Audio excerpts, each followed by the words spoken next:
전세 사기 피해자 지원 특별법으로 지금까지 전국 3,500여 명, 대구 90명, 경북에서는 53명이 전세 사기 피해자로 인정됐습니다. 하지만 피해자 지원에 허점이 많습니다. 특히 신탁 전세 사기 피해자들은 피해자로 인정되고도 구제는커녕 집에서 쫓겨나가는 상황으로 몰리고 있습니다. 보도에 신병철 기자입니다.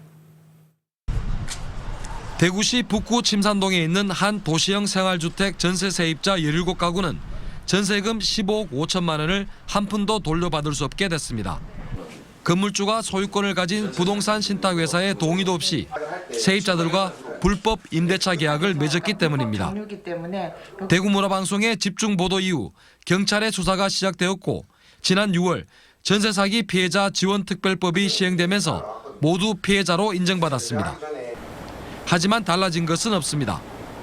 특별법에는 피해자로 지정되면 경매와 공매를 유예하거나 정지할 수 있지만 신탁 전세 사기의 경우 해당되지 않습니다. KB 부동산 신탁회사는 최근 전세 사기 피해자들에게 집을 비워달라는 건물 인도 청구 소송을 제기했습니다. 신탁회사가 법원에 신탁 원부를 등기하면서 건물주의 대출 규모를 빠뜨려 피해자들이 피해를 당하기 쉬운 상황이었지만 막무가내입니다. 애초에 신탁회사에서 신탁 원부를 제대로 법원에 등록했다면 계약 전 또는 계약 시 신탁 원부를 본 우리 모든 계약자들은 이 거래를 하지 않았을 것입니다. 전세 사기 피해자 지원 특별법은 피해자들이 저금리 대출을 받아 다른 전세를 얻거나 집을 사는 것을 지원하는 데 그칩니다.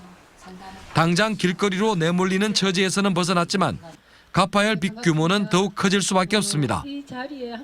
전세금을 돌려받는 게 아니라 또다시 금융기관에 빚을 내는 방식이기 때문입니다. 저희들은 나가야 되잖아요, 결론적으로.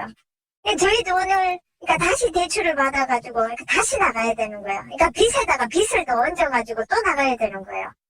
위기를 잠시 모면하는 임시 방편이지만 이마저도 조건이 까다롭고 비현실적이어서 별 도움이 되지 않습니다. 주민들은 어떤 반응인가요? 별 도움이 안 돼, 크게 도움이 안 된다도 아니고 도움이 하나도 안 된다 이거죠. 전문가들은 한국자산관리공사 등이 피해자들의 보증금 반환 채권을 매입한 뒤 시간을 두고 보증금을 환수하는 방법과 같은 실질적인 대책이 필요하다고 밝혔습니다. MBC 뉴스 신병철입니다.